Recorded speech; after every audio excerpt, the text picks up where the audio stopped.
तो आज की दावत भले ही छोटी थी लेकिन बहुत ही खास थी और बहुत ही अहम थी। सीधे चलते हैं, ऋतुल हमारी संवाददाता इस वक्त हैदराबाद से मौजूद है। ऋतुल, दावत बहुत छोटी लेकिन बहुत खास, क्या कुछ था इस दावत में?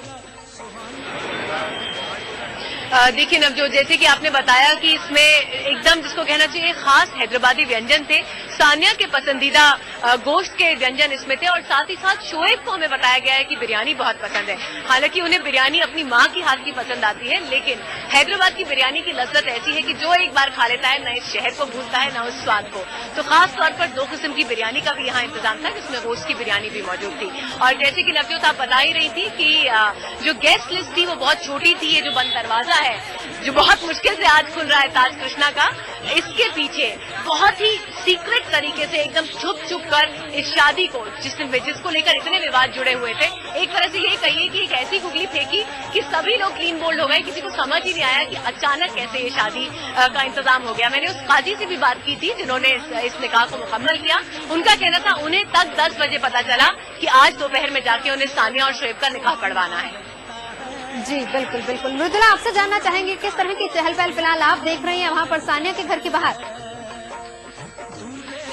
घर के बाहर मीडिया सारी यहाँ पे मौजूद है। जैसे ही शादी खत्म हुई सब लोग यहाँ पे आ गए ये जानते हुए कि सानिया शायद घर आ जाएगी। अब से थोड़ी देर पहले सानिया के माता पिता इमरान मिर्जा और नसीमा मिर्जा एक कार में आए, घर में आए और घर में उन्होंने सारे वो फूल लेके आए जो सानिया को उनकी गेस्ट ने दिए हैं। वो बुकेज लेके आ गए थे वो घर पर। सानिया का कोई भी पता नहीं चल रहा है कि सानिया होटल से बाहर आई है या घर आएगी। अब अभी खबर मिल रही है कि शायद सानिया घर ना आए और होटल में ही रह जाए आज के दिन के लिए। नवजोत जी बिल्कुल, लेकिन तैयारियां बिल्कुल हम देख सकते हैं आपके पीछे तैयारियां पूरी तरह से हो रही हैं। आप दोनों का बहुत बहुत शुक्रिया पूरी जानकारी के लिए।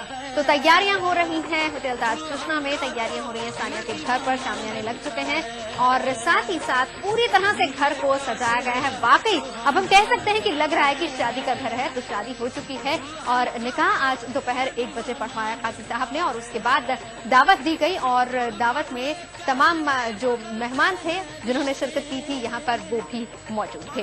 तो फिलहाल आप दोनों का बहुत बहुत शुक्रिया इस पूरी जानकारी के लिए। ऋतुल और मृदुला हमारी संवाददाता हमें हैदराबाद से पूरी जानकारी इस मामले में हमें दे रही थी। फिलहाल हमारे साथ इस वक्त कासमी साहब मौजूद है। आपसे हम ये जानना चाहेंगे कि निकाह संपन्न हुआ, क्या रस्में रहती हैं, क्या रस्म अदायगी होती है इस दौरान, किस तरह की रस्में रहती है? देखिए, निकाह का जो कंसेप्ट है इस्लाम में वो बिल्कुल ही जो मेहंदी है, जो संगीत है, इस्लाम में इसका कंसेप्ट बिल्कुल नहीं है। ये it is not the part of Islam, इस्लाम का हिस्सा नहीं है। इस्लाम में निकाह को बहुत ही सादा, बहुत ही सिंपल करने का हुक्म है। और आज जिस तरीके से सानिया शोएब का निकाह हुआ, कितनी देर में ये निकाह संपन्न हुआ, क्या कुछ था? देखिए, खास निकाह जो इसमें खास चीज है, मेन निकाह, वो तो मुश्किल से 10 मिनट भी नहीं लगे होंगे उसमें।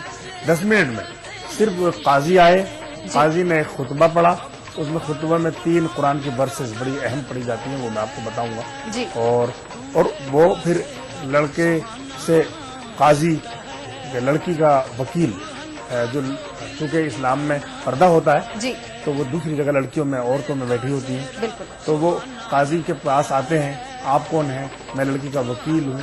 वकील, आप किस बात का वकील बनाया? वो कहते हैं लड़की ने मुझे अपने निकाह का इजाजत का वो बनाया, उनकी बिहाफता में निकाह करने के लिए आया। काजी पूछते हैं उनसे कि कौन गवाह है? 2 आदमी खड़े होते हैं, वो कहते हैं हम इस बात की गवाही दे रहे हैं कि लड़की ने हमारे सामने इजाजत दी है निकाह करने की, इंसाफ से इनका नाम लेकर। फिर काजी अपनी कार्रवाई करता है और ये 10 मिनट भी नहीं लगती।